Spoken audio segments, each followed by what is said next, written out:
today. We've got Mr. Wayne Saunders on the show from the Warden's Watch podcast, and so thankful for you taking the time to be on here with us today, Wayne. Welcome to the show. Yeah, no, thanks for having me. And there's no Mr. to it. Just Wayne's great. I appreciate that. I make the kids at college because I teach college and I'm an advisor for a conservation law group, and I make them call me lieutenant still. So I'm like, if you're going to be a game warden someday, then you better get used to this hierarchy. Right. So. Oh man. Well, it's good to see you. Thanks for being on. You don't have to call me Lieutenant, Derek. I just want you to. So man, so it feels like it's freezing cold down here in South Texas, but what's the weather like where you're at right now? Oh, you have no idea. No idea. I got up this morning to -17. I asked Alexa every morning. I'm like, so Alexa, what's the temperature out? I hate to hear it. So tonight's supposed to be, it's above zero now. It's like 9 degrees and it's supposed to drop down to like 18 tonight. So we're starting to warm up. So yeah. Y'all can keep that. Yeah. I can deal with cold weather, but moving down here on the coast, man, I mean, you just stay used to warm weather. And man, when it gets cold, it sucks. So your body doesn't get a chance to acclimate to it. Right. Yeah, even with all the traveling we did at the holidays, we were up in Missouri and Oklahoma, and it still wasn't too bad, but it's definitely gotten colder here lately. So yeah, those are north of you, huh? Yeah. So north of me is Canada. Yeah. The Arctic Circle. That's right.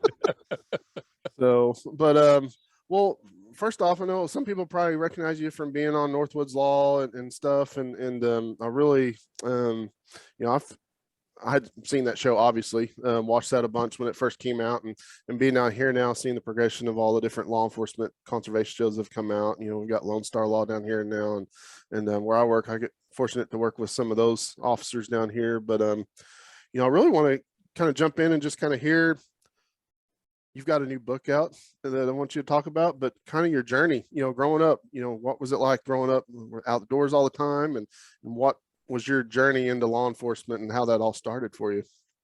Yeah, and that's exactly what my book's all about, actually. A children's book about my interaction with the game warden the first time. But, my father was definitely a hunter and a fisherman, and he was subsistence. He wasn't really, looking for the trophy. Any deer was a good deer. We shot skippers, we shot does, we shot bucks, whatever was available. And to be honest with you, the first deer I ever shot wasn't even with my father. It was when I got into college. I got into bow hunting, and my first deer was a bow deer. We didn't practice a whole lot shooting growing up. I thought I pulled that trigger and the deer was supposed to fall down. That was the whole game. And so we never really practiced a lot. We hunted a ton. So it was like every waking moment that, we were hunting or fishing. We'd have bob houses, our ice shanties out in the lake in the winter. Would be perch fishing in the summer. Always engaged in the outdoors. So I didn't do any, baseball. I wrestled in high school, but that was about it. So we were always engaged in an outdoor activity generally. And grouse hunting with my dad. We left from the house, went across the street. We were grouse hunting. Just flushed a grouse. Dad's kind of creeping up on it because it just went up and landed like they normally do. And then I look behind me because I hear a little noise, and just directly behind me is this game warden, all dressed in green with a Stetson hat on, watching us. And he just goes, shh, puts his disc, and I'm like, okay, whatever you say, sir. I'm thinking, and I'm like, I'm 6 years old. So Dad's creeping up, and he comes up and he's standing right next to me watching Dad. And finally, Dad, the grouse isn't there. So he turns back and he looks and he sees a game warden standing there next to me. So he comes up and he gives his, can I check your license? Asked how the hunting was. And then, he walks away after checking my dad's license in the woods. We hadn't shot a shot, and there was no truck there to indicate that there was somebody hunting there. Mm-hmm. So for him to just appear in the middle of nowhere, it was just a strange thing. And when he walked away, I asked my father, I said, "Who's the cowboy in the woods?" And that's the title of my children's book, A Cowboy in the Woods. And I talk about my first experience, and Bobby Forrest actually does that. And it's a book, just not mine, but an outdoor educator, Lindsay Webb. She has a child about that age. So we sat down, and she did a lot of the writing and I did a lot of the critiquing, and we kind of ground it out together. And then our artist, our animator there, is dating a game warden, Eric Hannick, who was a pretty popular on Northwoods Law show. Nice. Yeah, Ashley did all the animation. So it's like we're a three-part partnership, and I think it's unique because we have so much input into one children's book from wildlife professionals. So I think it's pretty awesome. That is cool. Yeah. Uh, and that book is available pretty much. It's on Amazon. It's on Amazon. It's right on wardenswatch.com. You can buy it there. Yeah. You can buy it on Amazon. Barnes and Noble, you can order it on that. So yeah, it's available pretty much anywhere. Cowboy in the Woods, the Junior Game Warden series. Yeah. And we're working on one currently that'll hopefully be coming out this summer. Awesome. So, yeah. So it's kind of giving back, Derek. It's, sharing my experiences. Hopefully somebody young will pick up that torch and carry it on. Yeah, absolutely. So, yeah. And your line of work, and then I've been on the research side of it, doing the field collection and stuff with fisheries, and that's always a huge thing, is educating people on what we do, which is, kind of hard. I kind of struggle with not telling people what we do, but just, that it's not more out there freely for people. I mean, most people have no clue what a game warden really does, or what we do as biologists, or whatever. We're our own worst enemies most of the time, because most of us don't like to talk. So when we get a few of us that do like to talk, we got to spread this message, and we got to reach those people that generally don't listen, because you're absolutely right. They don't know. And I think 50 years ago, it was a whole different story, because everybody knew the game warden in town. So as we became more city related, more, rural, I wouldn't even say rural, more just living outside the cities and suburbia, we lost contact with our wildlife. We've lost contact with our roots. Your local towns always know your game warden. Half the time they know the schedule and everything else if they're hunters. Yeah.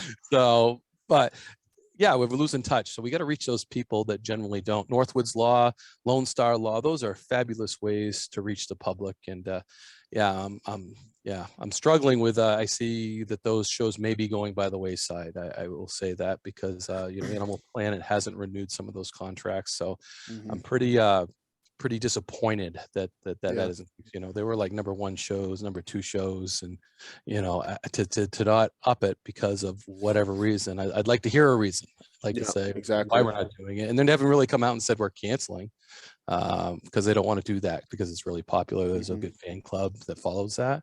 But what an awesome way to reach the masses, including with social media, the things that come along with it. And then some of the things I really don't like, I could leave that social media by the wayside. Believe me, it's a lot of work that I don't really care for. I like podcasting. I don't like the social media, but it kind of goes hand in hand. Yeah, it does. I'm the same way. I'm terrible about getting posts up and doing all that, and really need to find somebody to help with that side of things. But absolutely. But doing this has been great. So, and I think going back to what you're saying about the shows and just education side of what people see you doing versus what you're actually doing, and that kind of thing, is like, it's really, I don't know, just law enforcement in general right now just seems to have a black cloud over it, for a lot of people, just because of the media and the way it's covered, and people just don't realize, what people are actually out there doing in law enforcement and stuff. And so I've always been supportive of that. I think I told you before we even did this, growing up, I was really interested in law enforcement and stuff, and was in the Police Explorers program in my hometown for about 5 or 6 years, and all the way into college till I aged out of that, and then got acquainted with the local game warden there at Oklahoma State in Payne County, where I was going to school at, and they started offering a law enforcement conservation course, and so, man, I jumped all over that. And that was the path I was going down, and ended up moving where I'm at now. But how did that transpire for you? Like, where'd you go to school at, and that kind of thing going into the game warden? And do y'all have up there, I mean, was it an academy, or was it just like a state police type thing once you got accepted in that you had to go qualify on, or? Right. So I started off going to the State University of New York at Cobleskill, which is between Albany and Binghamton, New York. It's a very agricultural based college, which was awesome. A lot of my friends were farmers, horticulturists, things like that. So those are the types of people that were there, which was great because we had a good connection. I got a degree from there. And then I moved on working for the National Park Service, and I bounced all around the country working for the Park Service and U.S. Fish and Wildlife as a refuge officer, experiencing life in the United States. It's such a great thing. You visit a place for a week or so, you don't really get the flavor. You get a little bit, but when you spend 3 to 6 months in a spot, you get that flavor of people, the type of people that came, like the Swedes up in Minnesota and that Wisconsin area, and how their cultural really came into it. And it was just very interesting to me to travel around the country. West Virginia the same. Just experiencing the people was a pretty awesome thing. And the outside, the natural world, it was great. I was in New River Gorge, West Virginia. There is no cooler place that you can whitewater raft, you can rock climb. We were doing search and rescues on a daily basis. It was very, very busy. I'm sure it still is today because it still has those draws, and so many more people are doing those types of activities. Just bouncing around the country. And back then, being a game warden was a tough gig. I mean, I think I tested with over 1,000 people, and I was testing everywhere I was going. Wow. Because I just wanted a game warden job. I didn't care where it was at that point, but I ended up getting a job in New Hampshire, my home state, which is pretty epic. I was in finals for Maine and Virginia. New Hampshire came through with an offer first, and I said yes, absolutely. So I came home, which was great. And how many officers do y'all have in New Hampshire, right? Like currently, do you know?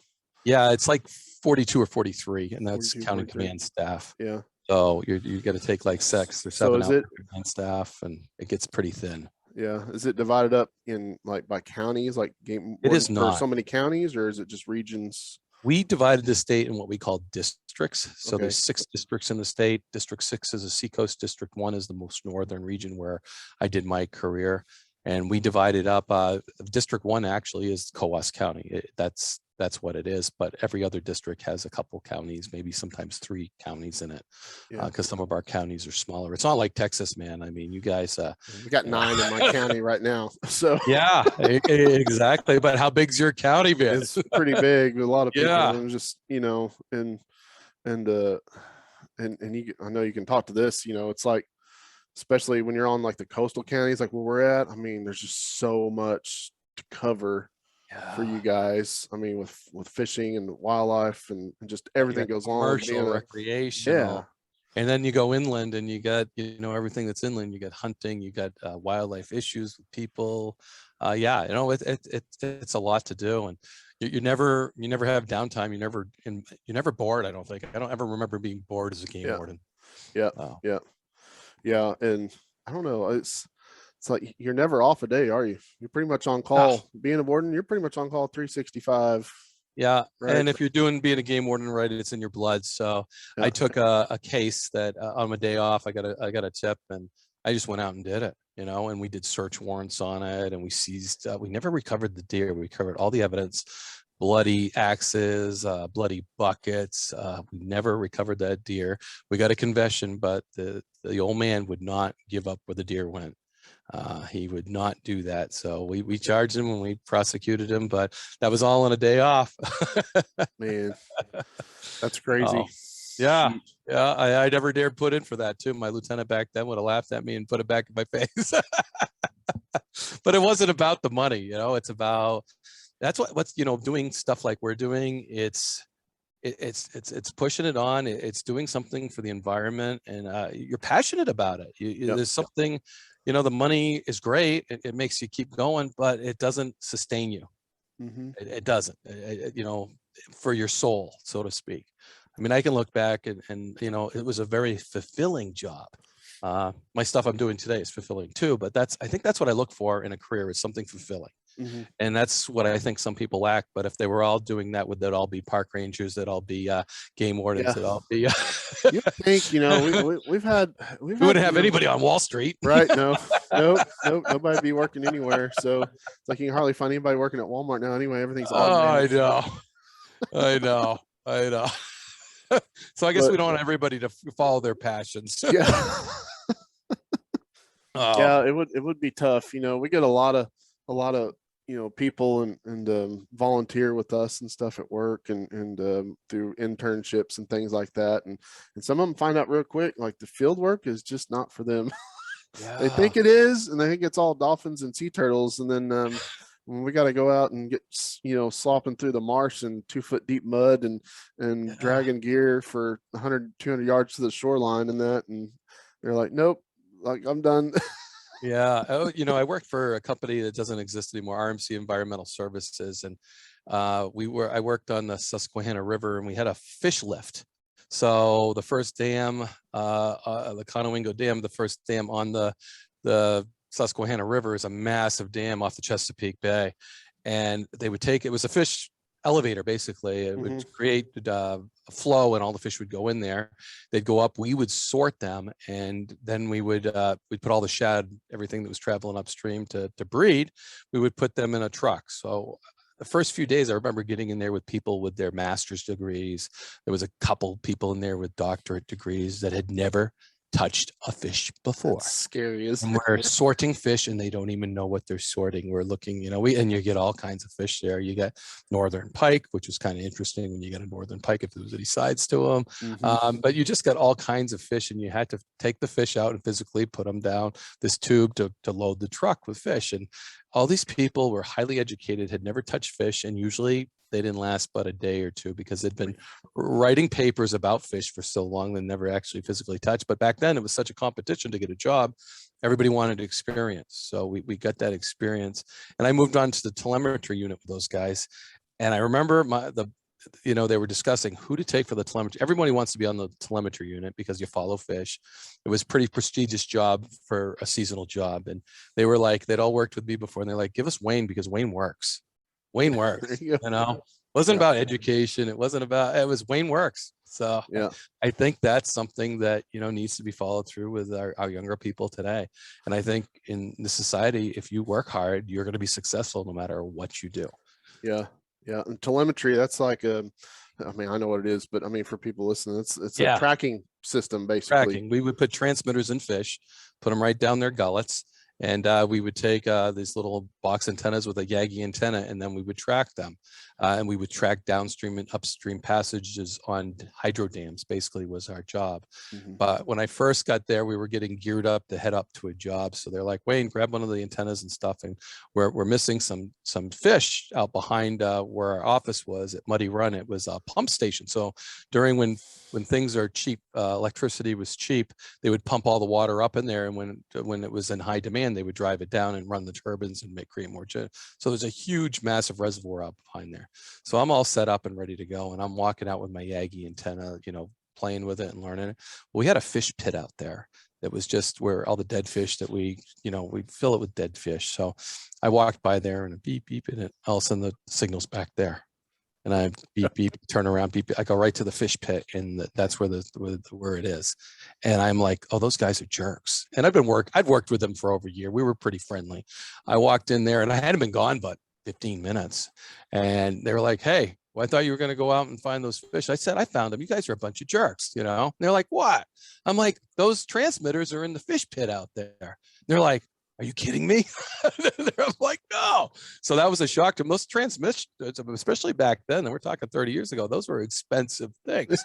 Yeah, you can imagine what Wayne's job was next to it, to recover the transmitters in the fish pit. So that wasn't exactly the greatest job either, but they had no idea those transmitters. They thought they thought the fish got pumped up in the reservoir and were out, and then they just wanted to know where they were. And they weren't, they swear they weren't yanking my chain, but I will tell you, I don't know if they were or not, but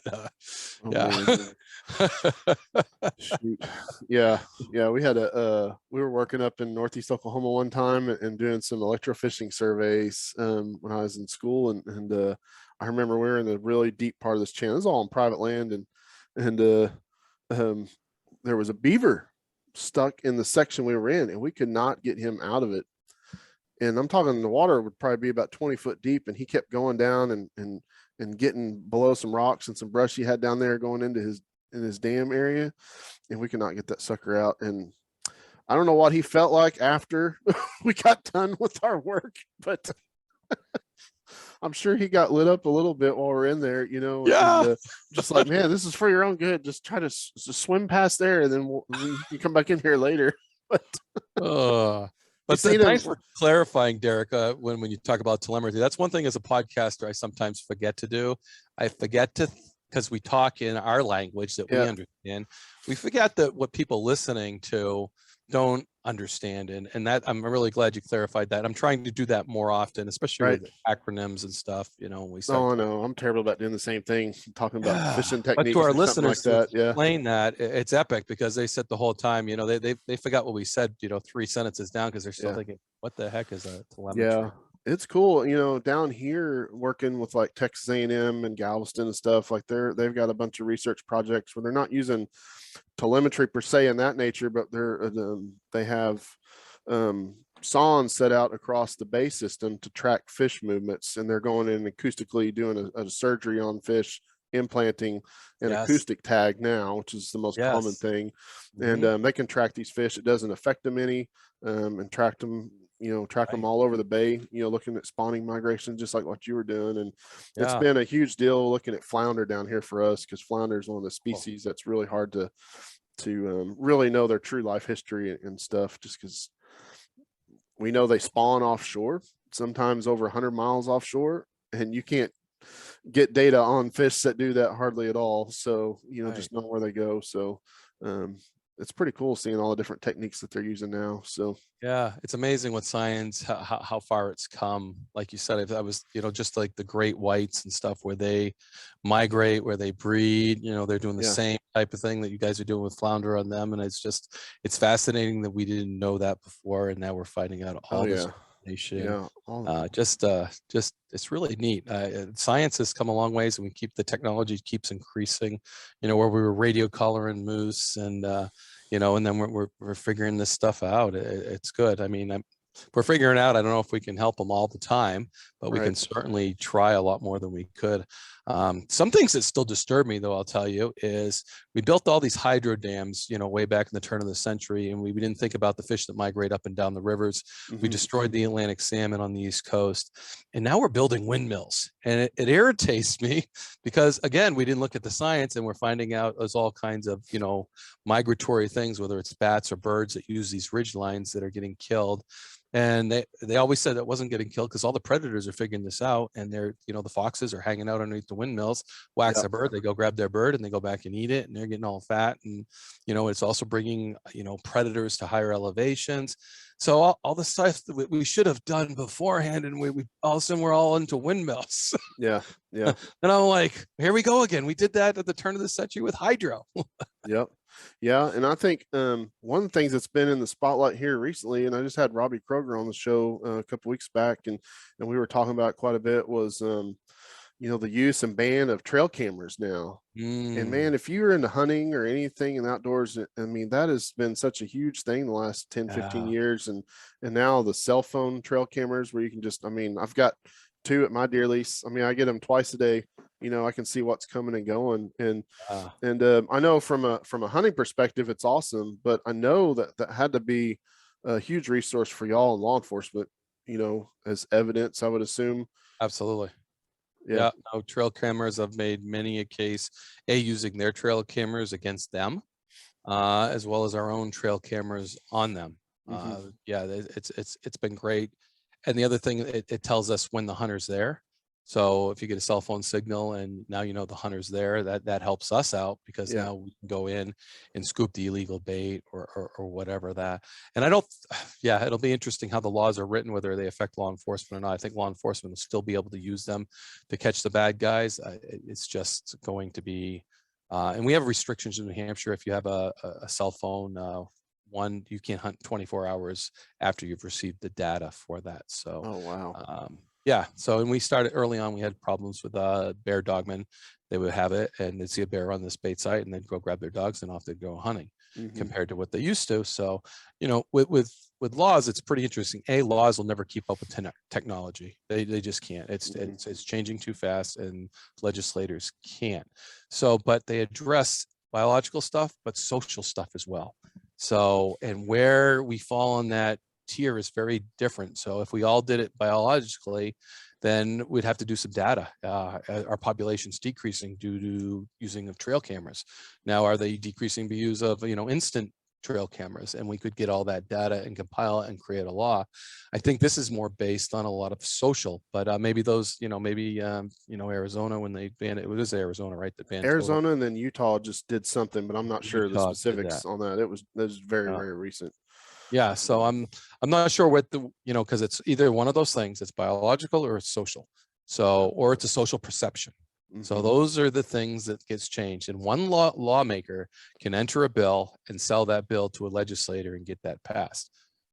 Sometimes it can go through really quick and unnoticed, and other times, it's fought tooth and nail by sportsmen and outdoors. And generally, sportsmen are great. They look at the data, if there's data, and they would side on the side of the animal, because I think we are all conservationists, and we all want, whether it's deer, whether it's, whatever you want the best thing for that resource. Yeah.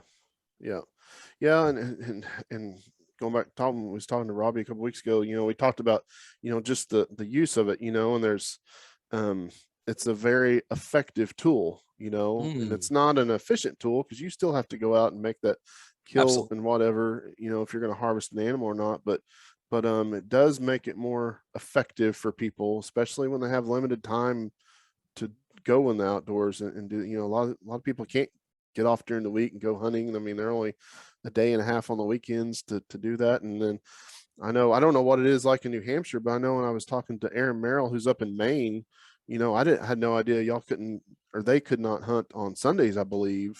Yeah. There's some stipulation on that, and then it drives me nuts in Missouri. You can't turkey hunt after 1 o'clock or whatever in the afternoon. I'm like, this is prime time. It's like, I'm spoiled living down here in Texas, because yeah, we can't hunt till after our turkey season ends at noon in the spring too. That just drive me crazy. Yeah. And the Sunday hunting has been for Maine, which is really good for New Hampshire, to let you know, because anybody that lives near the border has a New Hampshire license, so they can come hunt New Hampshire on Sundays. So I hope they keep that, to be honest with you, Derek, because that helps New Hampshire sell hunting and fishing license. Right, exactly. So there's nothing wrong with that law. Yeah. Again, that's a social law. That was a social law done many, many years ago, from my understanding, so people could, go to church and spend some time on Sundays with church and family and things like that. They didn't want everybody out hunting. So I think, again, that was a social reason that they created that law, not necessarily a biological reason. There was always, I always wondered, I finally had it explained to me, and I don't know if it's 100% true or not, but growing up in Oklahoma, the limit on crappie was 37 fish per person per day. That's kind of just like 37. It's like, where the heck did that number come from? And somebody that worked for the department or something was telling us, well, they couldn't decide back when they created that law. So when the legislators or whatever were just going, they just took an average of everybody's numbers, and that's what they came up with. So I wish they would change that. But I think in Texas here, it's like 25 a day or something now. But I think we have a 25 limit a day for that. Yeah, just things like that. Just like, that doesn't make any sense in today's current age. 37's data we have. Yeah, but the number for at least New Hampshire, for why we came up with a limit on panfish, was because of the commercialization of them. So we had some guys coming over and commercially fishing, because you could commercially fish them and sell them in another state. So that's why we limited it, because we had people from other states coming over fishing the Connecticut River and cleaning house, and then they were selling them commercially. So it was a commercial business that someone was benefiting from, financially, and it wasn't benefiting the sportsmen. So that's why we did a limit. So it wasn't worth it for a commercial fisherman to come over and catch 25. Right. Yeah. So, interesting. There's generally a reason behind the laws. There's a rhyme or a reason, like I said, whether it's biological or social. And it's just sometimes the social ones are hard to take, because everybody has an opinion, and it's just the majority wins, or that legislator that puts it through. And there's story in almost every state about those types of laws that come up. But the biological ones, I think, are great if we base it on our information, our data, and then we reflect on how we manage things, and that creates laws. So Yeah. Have y'all up in New Hampshire, has it moved into the digital age now of reporting tag deer and things like that, like either on phone or via website, or is it still all paper, like on the animals, or how's that work up there? It's 90% paper. So hopefully we will be changing shortly. They actually just changed the law. So because our law was set up so you couldn't register anything other than paper. So we had to change the law. That just went through the legislators. So I expect that we will be catching up. I don't know about you, but I love it. I go to New York and hunt. When I kill a deer, I don't even know why I tag it, because I can register it. Right. I tag it, I register it within, before I even start gutting it, because it's Yeah. just easy. Yeah. It's, tag it, register it, and then I'll get my hands dirty, which just cracks me up. It's so great. It's so quick. I don't have to go, and the other thing we're having a problem with is our registration stations are declining. People, again, aren't connected to the outdoors as much. And when you get, I think maybe they get $2 or maybe they get $5 to register a deer. And, it's not economical for them to take time out to register the deer when they have people trying to buy other things. It's more economical. So I think I shot a deer in a different county this year, and there was like 4 registration stations in the county. And of course it was after 7 o'clock, so they were all closed. So, and the nice thing about our law, it says you have to pass an open registration station. So I just drove home, and then my registration station was just down the road was closed, and I had to go further. Yeah, I mean, I didn't get into deer hunting until I had moved already down to Texas. But when we'd go back and hunt up in Oklahoma, we still had check stations at the time, mid 2000s, and that was kind of the fun thing to do, to go in at night and see what all the deer, were getting brought in by the locals and stuff. All the And photos. I miss that, man. Yeah, no, it's those places that have it, I enjoy going there. And we still have some really great places that do that in northern New Hampshire. They'll have hundreds of deer and big deer on the wall. So you always, they always group the big bucks. But and then you see, for a game warden, it's really good because you usually get the picture of the buck or the deer with the person. So I've used those pictures as evidence before. Yeah, I'm sure. So, absolutely. yeah. So, but yeah, Texas, and I don't know if it passed through the commission or not last week or this week. I think maybe coming up this Thursday, but they're looking at going to the option of digitally tagging your deer and turkey and red drum, oversized red drum, which I think is great. Just because that'll give, the way we tag deer in Texas is you'll have your license printout and you'll have all your tags on there, and you have a hunter's log on the back, which you fill out, but there's no data collected by the state, so I mean, it's only if you get checked by a warden or somebody, they'll double check, you've taken off the right tags and look at your log that you have to fill out and stuff. But now I think this will provide a little bit more like pressure estimates on what counties and stuff, how many deer are being harvested and that kind of thing, which is good. I think more data, the better, in my opinion. But as long as you can use it. It was funny when first time I went elk hunting out in Colorado. I read that book on the way out about 6 times. Couldn't find where you register your elk. So, and I was meeting with a local game warden. I met with him like, hey, I don't want to be stupid, but I've read that book like 6 times and I can't see where you register your elk. And he's like, he laughs. He goes, you don't register your elk. You just got to tag it, and you got to make sure you can verify which sex it is, whether, you take the udder off and you just leave that with the meat or, and I was just like, so population, things like that. Oh, we fly over, we get a much better population estimate by flying over the herds in the winter than we would by, hunter data. And I'm like, oh, that's smart. Again, data driven, when you compare what kind of information and the quality of information you're getting, you don't necessarily need that hunter data. And that's good for hunters, and it's good for biologists too.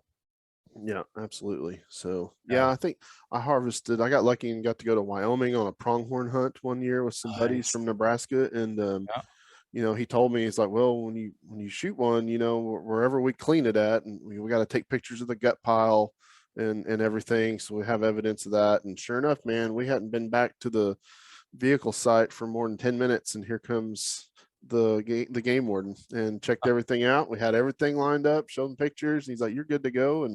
And I got real lucky and ended up getting a really nice one that year. But it was just something new I hadn't encountered before. So but but And yeah, it is. so Get used to what your state rules and regulations, and when you go to another state, I think, especially with us that work within the fish and game businesses, we're always ultra careful that we know it, because we can know how quirky things are. Uh, and it goes from state to state. New York, I just went out and crossbow hunted. There's a use your muzzle loader license for your crossbow out there, because again, the legislator set up the season for crossbows, not the department. So it's kind of one of those funky little things. And yeah, so it was very difficult. And I made a couple of calls for questions, and sometimes sportsmen don't have those options. So it's nice to have those options when you can, but especially when it's tricky. And it was really nice. The warden, I could tell, they were pretty lenient on that, because it was so tricky. Use your muzzleloader license to tag your deer with a crossbow.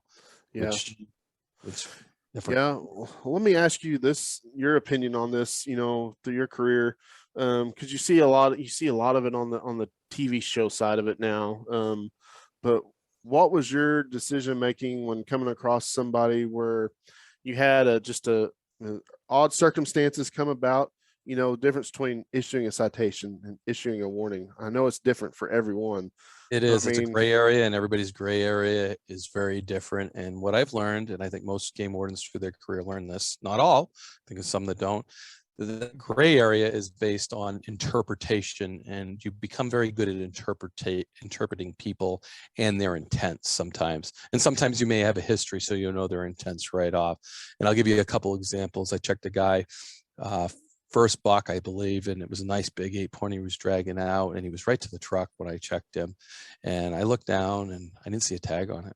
So I said, and I could tell he was all excited. He was fired up. But I said, did you tag that deer? And you want to look at somebody in the face, and the fear of God. All of a sudden, no, I didn't. And he thought I was going to take his deer and write him a ticket. And I said, well, why don't you take your time right now and go ahead and tag that deer? Did I think he intended to violate the law? Did I think he was going to throw that deer in the trunk and bring it home and go out hunting again? Absolutely not. He was going to tell everybody in the world that he shot this deer. He was so excited. And because he was so excited, he didn't tag that deer. Now, I'll tell you another scenario where there's a little skipper shot, and you get to somebody's camp and they get it out back underneath the wood pile, and there's no tag on it. That's camp meat. What's a skipper? I love that.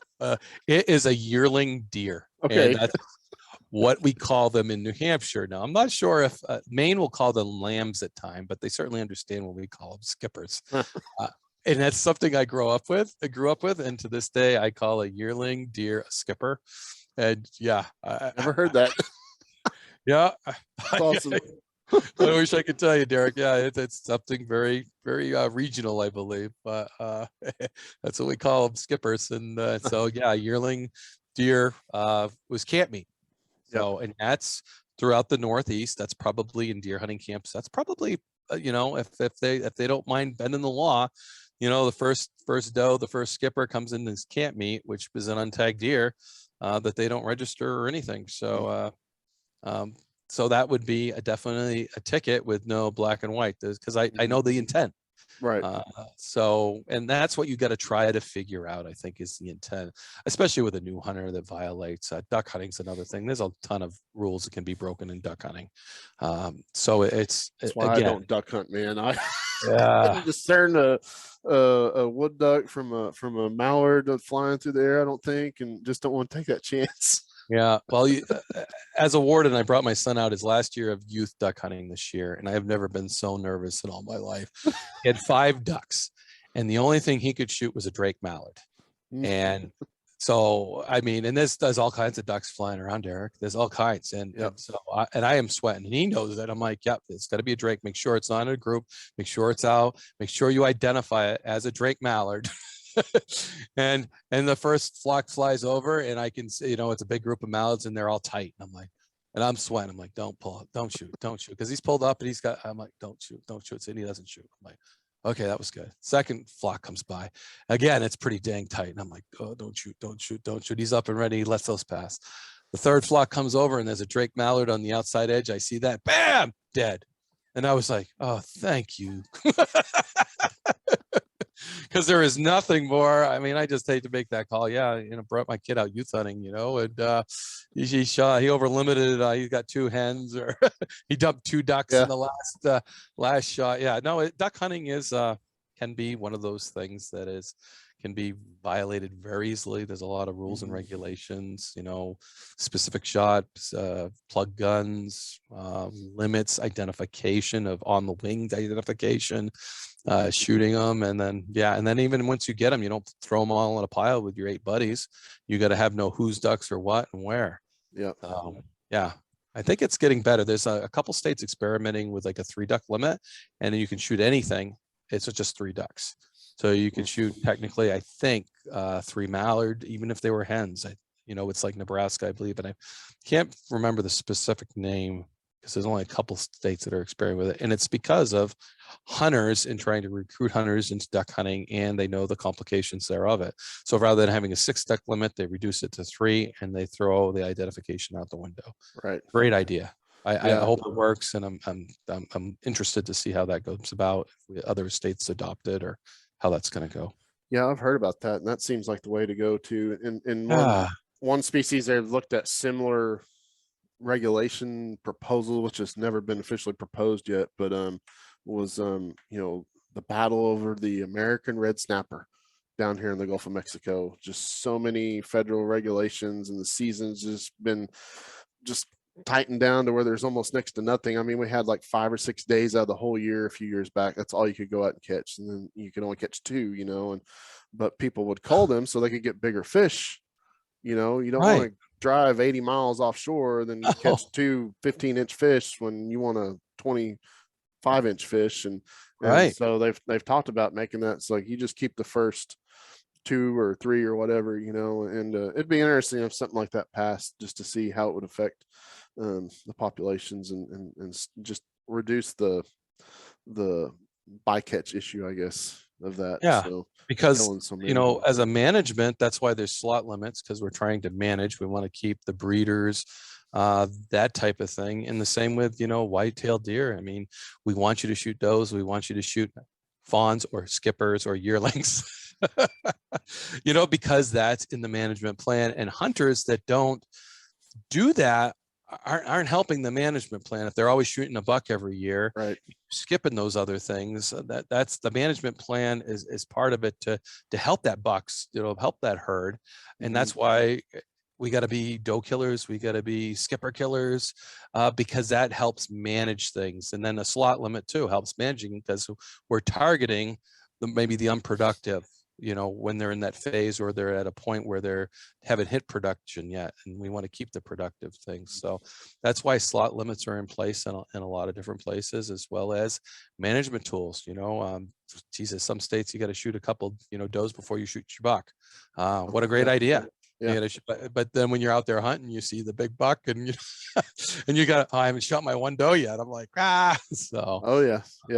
I didn't shoot a trophy buck this year, which is fine. I was fortunate, got a really nice deer last year, but on my cell phone cameras that I've got up there, I mean, literally 2 days after we were there for the last day of this late general hunting season, man, here they all come, all these giant bucks. And I'm just like, it's kind of a good thing, because we know some of these deer made it through the season, and who knows what the potential is for next year.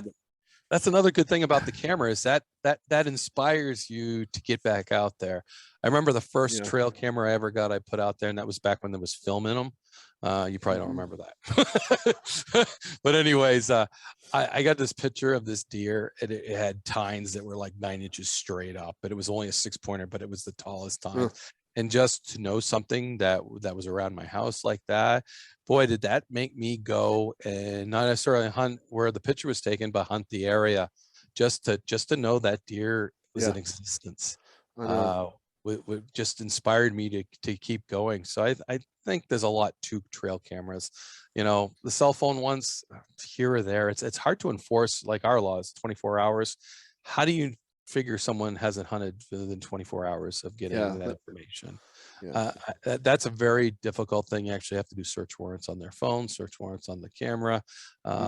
So that type of things. And we do search warrants in New Hampshire on trail cameras. We seize them because the evidence can be disposed of very easily if we don't seize them.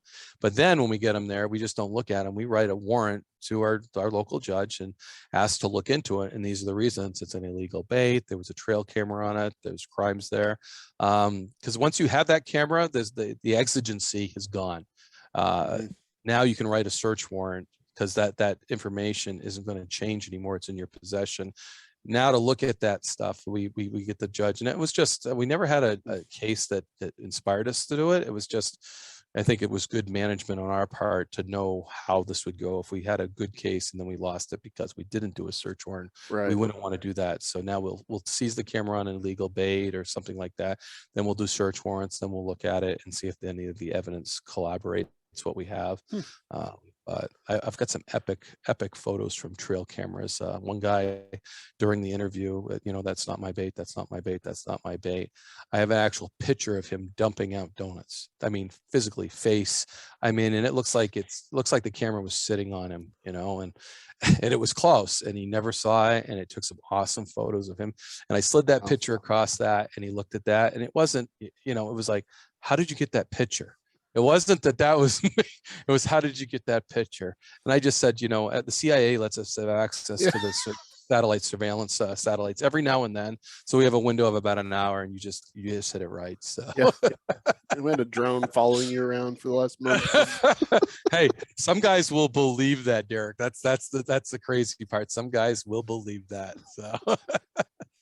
Oh man, shoot. Well, I wanted to ask you, today in this world we're in now, which you're so big on, I mean, just the podcast alone, and you mentioned it a while ago, recruitment and hunting and stuff like that.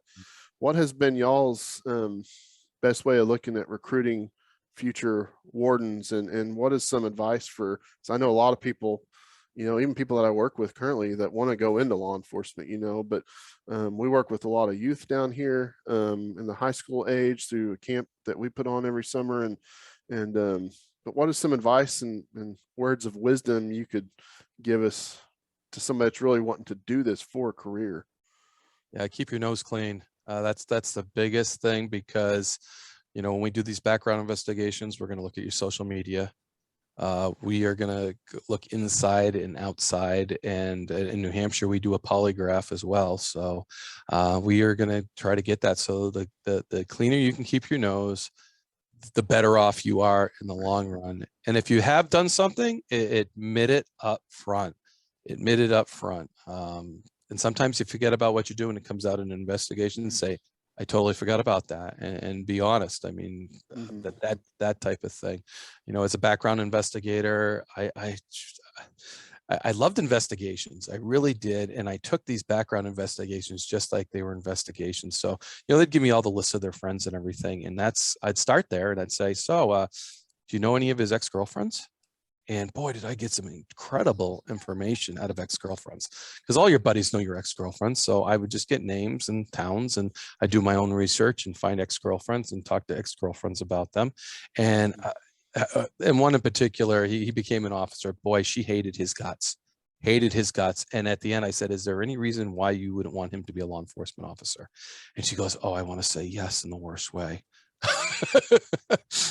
She's like, but I can't. So there was a good one, but I've got some really good stories out of ex-girlfriends, and nobody fills that out. So and every time there's a crack, I just kept working on that crack until I made a crevice out of it, and until so when they keep your nose clean, and then you don't have to hide all this stuff, or be honest, be out front and say, hey, this is what I did. And sometimes we don't think of things as crimes either. Working, off the books for somebody is something that, we all do as youth generally, but that's technically should be reported. So, and then even when it gets reported, I mowed the lawn for my neighbor and he paid me in cash, when I was 18. Yeah, that's not a big deal. So but that's around the right time of thinking. Now, as you get older and, you work under the table, making hundreds and thousands of dollars, that becomes a big issue. Yeah. But keep your nose clean, because that's the most, that's probably the thing that sinks people that want careers in law enforcement the most. And we are struggling to find good candidates right now. So if you have a clean nose and you have a fish and game background, even if you don't, if you have an outdoor background, if you like being outdoors, some of that stuff can be taught. And some of those people that learn it are so smart and sharp to different things than we are. We have to look at recruits differently too. We have to take a sit back, and maybe they're not the traditional recruit that we grew up doing, that hunted and fished and did all these types of things. Maybe they've never hunted and fished, but they are very technologically savvy, that they can go onto somebody's Facebook page and say, hey, look what he posted. He shot a deer last night, and I don't see a registration slip for this, but it's all over his Facebook page, and this kid pulls it up like nothing. Yeah. Where us old dinosaurs are over there going, that's what? How'd you do that? What's Facebook? Yeah. And I think sometimes we get in that line to so to speak, or that area, we get honed in on what was traditional, and we forget about the non-traditional skills that a lot of these candidates bring to us. Yeah. And I think it's pretty standard across the board now for, a bachelor's degree for most Game Wardens is pretty much, I think, a required bachelor's degree for most states that I'm aware of. I'd say mostly 2-year degrees up in the Northeast. Maine doesn't have a degree requirement. Really?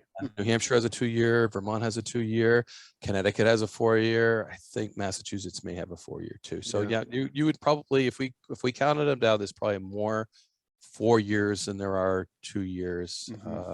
And some states still aren't requiring even that. The state of Maine, I know some southern states also don't require. They just require a high school diploma. And then they teach you. But I will tell you, every time you get a degree or a certification, you just put yourself above somebody else, above somebody else, above somebody else. So that, when they're looking at two people, one has an associate's, one has a bachelor's, they'll probably hedge towards a bachelor's. If they're equal and one has a scuba diver certification, and that's a big thing in your state, New Hampshire, we have our dive team, so that might put you up. So I tell the kids in college where I advise them, I'm like, just get as many. We just did a trapping class, so all the students were participating in that. They all got their trapper education certificate. Are they going to be trappers? Probably not one of them. But are they going to have that knowledge that comes with it? Absolutely. When they go to an oral board and they come on and they see a trapper certification, I'll tell you what, I was on an oral board before. If I saw a trapper certification, I would be like, whoa, that just brought that individual up a step in my mind, because he has the knowledge just by going through that trapper education course. A lot of people go through the hunter safety course, but how many of those hunter safety people become instructors in hunter safety? Right. Then again, that puts it on a different level. Not only did he take his hunter safety course, but now he's an instructor in a time where we need instructors. And, it gives that edge. So if you want that edge, you just keep competing, you keep putting yourself up, because you'll never over qualify yourself as a game warden, especially doing those types of things that you probably enjoy anyways. Yeah. And I always highly recommend just, if you're passionate about something, wanting to go do something, is just find ways to get your foot in the door through volunteering and stuff. And I don't know if y'all offered that option up there for ride-alongs or whatever, but it's always so beneficial when we're hiring new people. It's like, never seen you before, but I've got this guy over here. He's come out and volunteered and done almost everything that we do with us. And, he's obviously going to have a better chance at that position because of that. Because I guarantee that's what got me hired on at the agency I'm at now, was through all the volunteering and all the doors that subsequently opened over time for me. And then people get to see your work ethic. And sometimes that's a positive and sometimes it's a negative. If you were a lousy volunteer, Derek, you wouldn't have your job today. You became a name and not just, who was that kid that just stood around and did nothing all day? And I've had those. I've had those people put me down as references.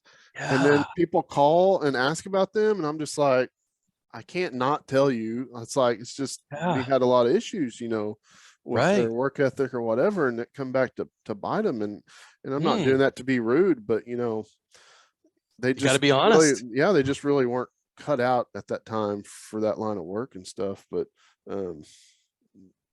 it sucks having to do that. And I've only had that happen maybe once, maybe twice, of Yep. all the people. But you didn't do that. They did that. Yeah, they did that. They did So that. So they shouldn't have put me down as a reference, I guess. That's what I'm saying. But well, if they were smart, they would have called you and said, "Hey, I'd right, like to yeah, put down for reference." yeah, And I that said no to a happens. neighbor. He wanted me to put, and I just moved in. I hadn't been even living where I was for a year, and he wanted me to put him down for his firearms because we had concealed the carry permits. And he's like, "Can I put you down as a reference?" And I was like, "No." And he took very much offense to it. I'm like, "Hey, I haven't even known you a year, and I just, I said." So, but he wanted, because I was, I think it was a time I was a sergeant. He wanted to put me down as a reference, and I'm like, I just don't feel comfortable doing that. Boy, I'll tell you, some people, when you're honest with them, they take it to heart. It's a tough thing, but I'm like, hey, no, I don't feel comfortable doing that. And after 10 years living beside you, I probably don't have any issue, maybe 5, but 1 year, I'm not going to stick my neck out and my reputation on something that I don't really know. Yeah. Then you have the people that put your name down as reference and never tell you anything. And then you get a phone call out of the blue one day. It's like, oh, I am? Oh, okay. Yeah. And then I'm sure you've had those people that you say, hey, if you need a reference, I'll give you a reference. Yeah. No, it's fun. I wish I could do it all over again, to be honest with you. It was a great career, and I really enjoyed it. And believe me, I remember all the good stuff and I forget all the bad stuff. But we had some, it was some pretty, whether it was cold nights, whether it was hairy rescues, whether it was, there was a lot of bad things that went along with it, but I always remember the good things. So yeah, it's the same. And I know you've seen a lot worse than I have, but it's like with a lot of jobs, you remember the good stuff. So some of the scariest things I've done, Derek, has been on the water, Lake Superior, when I can't see out of the waves. I'm running on, back then it was Loran, and you can't see it. So operating on that's a long time ago. I know, don't you? Yes, it was. And it wasn't half as good as satellites, man, but I was scared out there. It was all by myself, and the waves were 13, 14 footers. I was taking a 25-foot whaler. It was all inclusive. I was going down, I was surfing down, I was surfing up, and I was going to pick some biologists off the lee side of an island. And I wanted to pick them up because I was scared. I don't want to go back alone. Yeah. Yeah. I've been in some pretty rough stuff too, and it is not any fun. No, it isn't. Just the tension. I mean, if people listening to this podcast can feel the tension when you are in hairy weather with a boat, you are just constantly, yes. And you're so focused on, and it's just a wave in front of you. You're focused, you're looking at your instruments, you're going up this wave, and then to surf down that wave, it just sucks. It feels like you're getting driven into the bottom of a bucket. And then now you're going back up that wave. There is nothing worse than that. Yeah. Derek, yeah. I'm sitting here. If you haven't experienced that, maybe you should take a ride with Derek and come on down. We'll be out in it tomorrow, apparently. So yeah. Boy, and I get seasick too now, so I'm like, oh man. Well, you got to come down here and go fishing with us sometime. But we'll sounds like go on a good weather day. So that's great. Yeah. So, well, how long was your career at New Hampshire? It was 23 years. 23 years. Wow. Yeah. And so, one of the unique things y'all got to experience, which was, I guess, probably the original, was Northwoods Law, and how that kind of come about for you guys, because that was kind of as far as TV law enforcement shows, that was kind of a game changer in our arena for sure. For sure. And Maine started it. So they had Northwoods Law before us. I believe it was for 7 years, and we've carried it on for about the same time frame. So Engel Entertainment was looking for a new home for Northwoods Law, and Maine had made reference to New Hampshire and Vermont. So New Hampshire got the opportunity, and we took it. And I'm happy we did, because again, we don't tell our stories enough. So that was a great way to tell our stories. Some people will be critical of it because of the way they told it and what they told, because there was so much filmed with you. When you have a film crew, they are filming everything and anything. Yeah. And what you see on our show or whatever is just a fraction of what they film. I mean, we did the first New Hampshire one, Officer Fluette and I. Officer Fluette, he was taking the film crew out for the first time, and I said it was like a Wednesday. I'm like, what are you going to do with the film crew on a Wednesday? And he had a plan. It was actually a pretty good plan. He was going to go seal some otters or fisher or something and bring them on that. And I said, well, good idea. So he met with the film crew and off they went. I think it was about 3 o'clock in the afternoon. He had a drowning. And he had checked these people before in the day with the film crew. So he got them live on film. They got him saying, hey, it's supposed to rain, the weather, the water's supposed to come up, be careful, things like that. So it was good. But again, he, 3 o'clock in the afternoon. So I am now trucking up there as fast as I can get there because I know he's alone and he's got a lot going on. And so I'm helping him. And that became the first episode of Northwoods Other East, was that drowning with Eric and I running that drowning, which lasted 3 days. 3 days. And yeah, it was, and we still didn't recover the person until the following Saturday. So it was a couple days later that he actually came up and we were able to recover him. But we had dive teams up there, we had media. It was very, very busy. But what took 3 days took less than an hour in Northwoods Law. But I had people I knew well calling me up and going, hey, was that fake? And I'm like, no, that wasn't fake. Wow. Or other friends were like, oh, I didn't realize you did that. Yep. They don't understand the Kate Matrasova case, Where You Will Find Me, the book. I had friends read that book and not realize what we did. So I think anything we can do, whether it's a podcast, whether it's a book, whether it's a movie, whether it's a series like Northwoods Law, it puts out a message and it connects to people, whether on a wildlife scale, a law enforcement scale, or both. I think it's very, very important. And like we talked earlier, well, it's society has changed. We're not as connected to the outdoors and we don't understand. COVID put instillment in a lot of people to say, hey, I don't know the outdoors. I want to know what the outdoors are. I want to know how to survive. I want to go back to my roots. If I have to survive, can I? So our gun sales went up a lot. Our hunting licenses went up a lot. So people could learn if they had to do something, how they could do it. So, yeah. And they reconnected to the outdoors. And I think we're going to see, we saw a stabilization there, and I hope it continues to stabilize because I think these people are going to carry those desires on. But yeah, it was really a fun thing. It was a learning phase for me. I always tell people I was the boss, so I didn't get taped a whole lot. My last day, the colonel and I got together for a patrol, and they did a whole episode with me and the colonel on my final day, which was really great. I really enjoyed it. Me and the colonel were patrol partners, and yeah, so that was epic for me. That was a cool thing. That's cool. That's cool. Yeah, it's been down here with the Lone Star Law Show and stuff. I mean, we've got to see a bunch of that going on, and I don't know if we'll make it in or not, but we got filmed during part of an investigation this past summer, which should be coming up in an episode sometime this season, which just started, I think, last night. So nice. But had a boat coming in illegally overnight and ran into the jetties, the rocks coming in to Galveston. And I had heard about it on the news because they had to, the Coast Guard had to go out and get them with the helicopter, I guess, because they were up on the rock and it was really rough. And I don't know why they ran into the rocks. I mean, it's like a 3-mile wall out there. Everybody knows there, but they ran right into the middle of it. And so anyway, they towed the boat back the next day to where I was working at one of the boat ramps, and the boat was just full of illegal fish. Shark after shark after shark, and amberjack and snapper, and just everything you could think of was on that boat. Of course, it was all nasty by then, but we were helping get it out and stuff. And I'm not going to mention any specifics. I don't know if that investigation is still ongoing or not, but it was just happened to be one of the days when the film crew was tagging along with one of the wardens down here.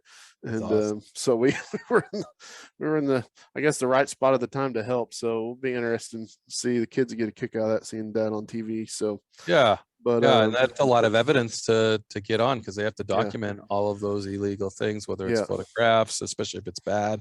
I mean, that's a lot of hard, smelly work, generally speaking. Yeah, it was bad. yeah, exactly. There was no ice, I'll just put it that way, on anything. So but man, just you don't, I guess people don't realize how much of that stuff goes on, that you don't hear about, because I mean, it happens more than you think down here. There's just so many people and stuff, and Yep. And If there is money that can be made on a resource, I'll tell you there's going to be crime. yeah, There's just is when someone's going to exploit the resource in order to make a buck.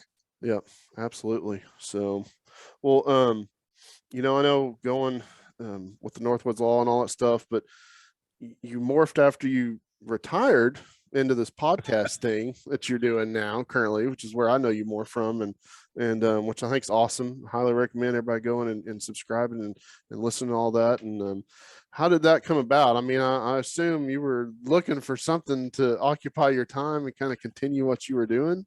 Yeah, that's so true. And when you've done the best job that you could ever believe you've done, to just stop, I tell people I felt like I jumped off a cliff and I was waiting to land. And I had just been it was probably weeks before I retired, to a hunter safety banquet that brings all the hunter safety instructors in. And Jill Kilborn, who's one of our biologists, was talking and speaking to the group, and she asked them we're got a couple hundred people there, and she's like, do y'all know what a podcast is? And maybe 20 or 30 raised their hand. It wasn't me. And then she started talking about the Meat Eater podcast, and she'd been listening to a certain episode that, again, kind of related to the hunter education thing. And so that kind of stuck in my head. And on the way home, of course, I uploaded a couple episodes and I listened, and and I still didn't really hook onto it till about 4 weeks after I got done. And I'm like, you know what? If I can't do the job anymore, why can't I talk about it?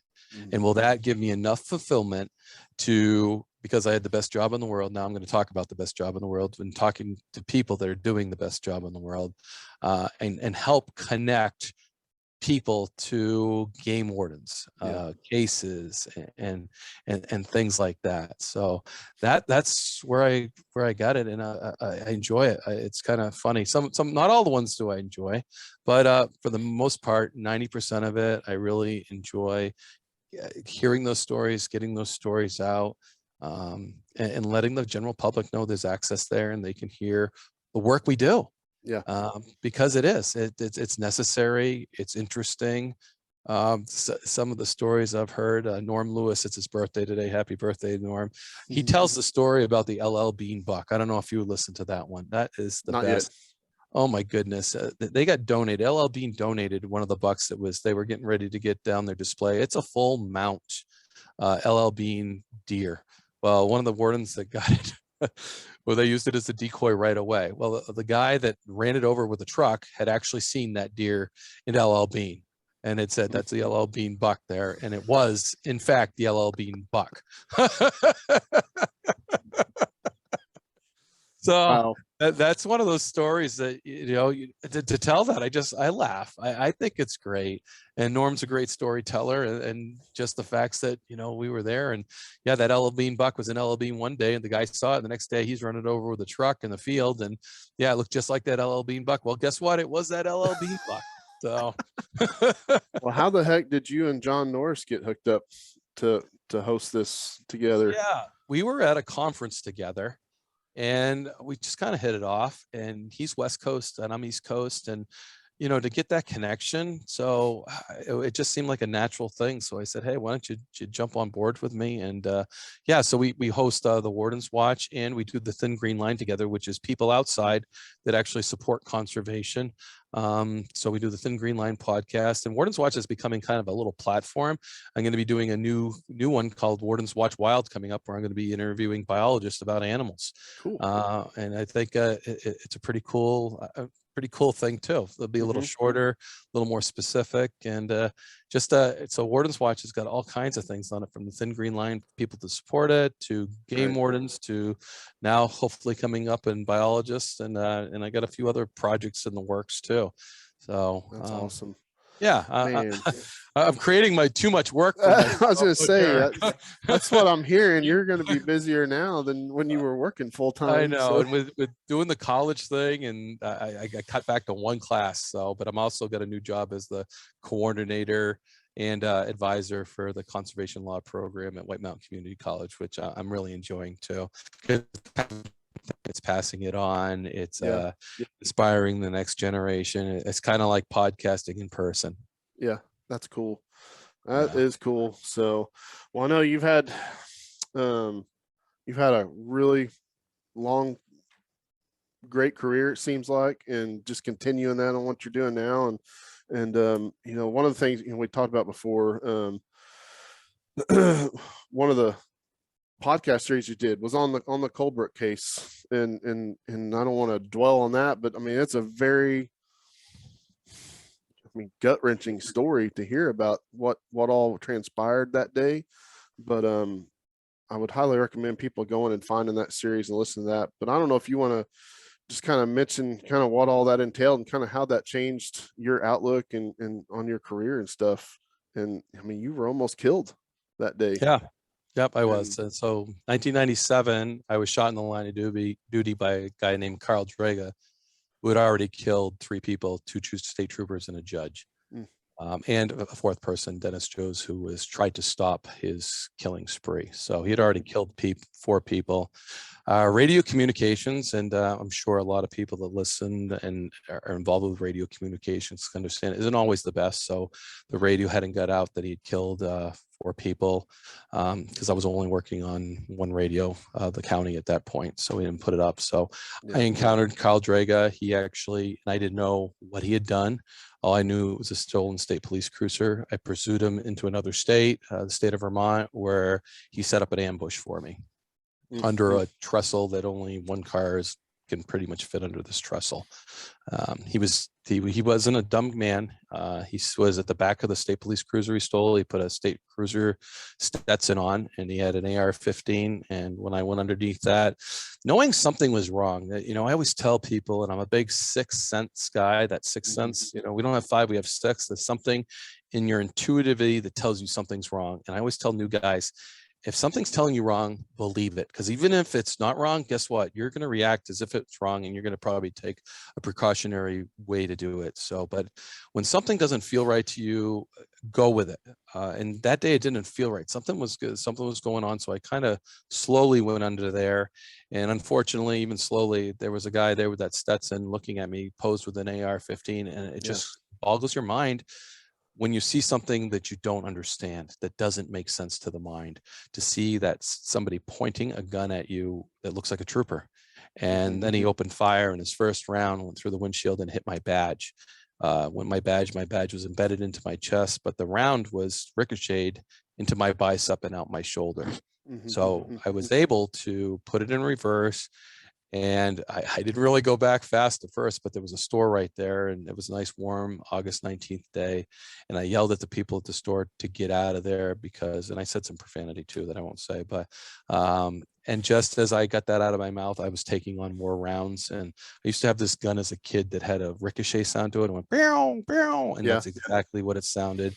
That ricochet sound as he started shooting my cruiser up. And then the adrenaline kicked in, I'll tell you, and I stepped on it, and I almost went back to New Hampshire at a high rate of speed, but I hit a tree before I went into the Connecticut River, and that tree stopped my cruiser. And for me, I broke the tree in half, but it held the cruiser kind of halfway down the bank on the Connecticut River, where I was able to get out and get down, and I set up my own ambush. Carl Draga never came to me, but then I heard some other police officers yelling my name. I was able to go up the bank, and they brought me to the hospital. And and then I was out for about a year, and then back on duty about a year later. So with a lot of work going through, a couple surgeries on my arm, but it works pretty good. I can't complain.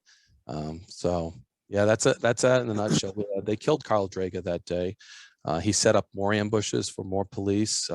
Fortunately, there was a canine that alerted that he was on the hillside and not in the cruiser that everybody was, focusing on. He had set that same Stetson up on the hat with he took his shirt off and he put it as if it was somebody laying over the steering wheel. So it looked like someone was laying and set another ambush, and he set up on a ridge line. So when people were coming down this woods road, that he would be able to open fire on them. And he opened fire and he hit 2 people. So a border patrol guy and a state trooper also were shot at that time. They were pinned down. They were returned fire, which when they returned fire, well, I should say that the recovery crew that came in returned fire and was able to kill them. They scooped the people, the two guys, or one guy that was down there, and scooped them up and hauled them out. And at the same time they were returning fire, that's when they killed Carl Draga. And it took them a while to find that out as well. But yeah, so that was the shooting. It was involved, like you said, the podcast. I did a 4-part series on it, which ends with my my counselor. And I'm big on counseling. We all have trauma in our lives, and to have tools to deal with that trauma is helpful. Does it make it go away? Absolutely not. We're human. We're all going to have that aspect, but to have some tools to deal with it, I think is really important. And to get somebody that has those tools, a counselor, and be able to talk to them and get those is very important to me. And I think it's important that everybody's experienced it. So that's what we finished that with Paula Booth, my counselor for that time. And so I'm kind of passing it on again. This is what helped me have a successful career. Because that happened very early in your career, correct? Yeah, I was 2 years on. Wow. 2 years on. And there's a lot of things when you're 2 years on, you don't have a lot of sick time. You don't have a lot of holiday time. So the legislator actually passed a law and gave me all of that back through that. So it was very supportive. Game wardens didn't have some of the things that state police had, as far as in the line of duty injuries, so that we were able to, through that legislation, elevate it up to, we came to the same point as our state police, which was a lot of positives came out of that for different reasons. We upgraded, we had bolt rifles back then. We went to the Ruger ranch rifles, mini 14s. Radio systems changed. There was all kinds of positive, and I like to focus on that. Tragedy, losing friends, for sure. Yeah, and I think that's good comes out of bad. I mean, I tell it to people all the time right now, especially dealing with COVID over the last couple of years, like, you got to look for the light. It's like there's a lot of bad crap that's happened. A lot of people have died, and just a lot of stuff, but you got to look at the bright side of things, and that'll help get you further down the road. And I think that's exactly what you were able to do. And probably the most interesting one of the series you did was the last one, in my opinion, with Paula. So I appreciate hearing that story, and I'll let you put that in. And thanks for talking about that. Because I've growing up, I lived in Oklahoma City, and I remember when the Murrah building was bombed downtown Oklahoma City. I mean, it was like 6 miles from where I was at. And I just remember my whole building was just shaking, and we were just like, what was that? And then 5 minutes later, turn TV on and then see that happening. And you just never think something so devastating, could happen in your backyard. Right. And if anybody ever gets an opportunity to go see that building, talk about tear your heart out, that is, as a national park or a historic, I mean, it's just it tears your heart out. It really does. And know that somebody within us could do that to our country. Just that's you want to talk about tragedy, all the children that were lost in that. It was just that's devastating today. I can still remember going there and being so affected by the memorial. So just kind of like 9/11 too. I think I found because we went down there when the rescue was still kind of towards the end of that and turning into the recovery part, and just some of the pictures that I took at that, I would think I was a junior in high school when that happened. But just gut wrenching, what transpired that day. It's not the same situation that you dealt with, but it's just still a moment in your life where you experience something like that, and just it's like, how could this happen? But it was a critical event, and I'm sure there was a lot of people, the tragedy that came out of there, that had to deal with that. The loss of a child, the loss of a loved one. It's just so to give people tools, and it doesn't fix it, believe me. I just lost a very good friend in the line of duty, and I know all those tools, and yet the grief is just so overpowering that you try to use those tools, and you try to, and it's still, you're still human, you're still going to have that grief, but these are the ways that you can help alleviate some of that, so you're not hurting as bad. Yeah. And then there was a lot of good that came out of that too, just like with y'all's situation with advancements in security protocols and all that stuff. And just Yep. And we got to focus on the good. Yeah. Because Yeah, like you absolutely. said, good comes out of every bad situation. And if we focus on that, it helps the healing. Yep, absolutely, man. So, well, not that we're going to end on a bad note, but I want to thank you so much for being on, dude. This has been one of the best podcasts I've been a part of, so I really appreciate your time and stuff. But let everybody know where they can follow you on all the platforms, because I know you're right on top of all the social media stuff, Oh my like goodness. I am. Yeah. John Norris is extremely good at that stuff. So, but we have Warden's Watch Podcast on Instagram. We have Warden's Watch Podcast on Facebook. We have a TikTok that I don't pay attention a whole lot to, but Morgan Day developed that, and she said it was for her generation, not for mine, which I would agree with her. And and wardenswatch.com, you can go right there. We've got a little store. You can buy some Warden's Watch apparel. We can also get John Norris's book, The Hidden War. You can get my children's book there as well, A Cowboy in the Woods, as well as listen to every podcast on there as well. If you're not, savvy with a smartphone, and go to Apple Podcasts or Spotify or Google Podcasts. But we're all on the main platforms, just like you are. And this has been a very dynamic conversation, very pleasurable, Derek. I enjoyed it. I appreciate that, man. Yeah. I'm glad we finally got together. I got your email from our buddy Tom Rowland, and I was like, man, I got to get Wayne on the show finally. So I've been wanting to have him on, and man, you responded right back, so I appreciate it. So yeah, no, I've learned a lot from Tom just listening to him and how he goes about things and stuff. And, I mean, it's definitely we all got little things that we can help each other out with, and this is great, and I appreciate it. Well, me too, man. Well, I appreciate it, and we'll have to do it again. We'll get some. There's a lot of other stuff we could talk about, so we'll have to do another episode sometime. So absolutely. No, all right, Wayne. Great. Well, you take care, talk about that oversized red drum or something that you mentioned. So, great. cool, Thanks, man. Derek. All right, Wayne.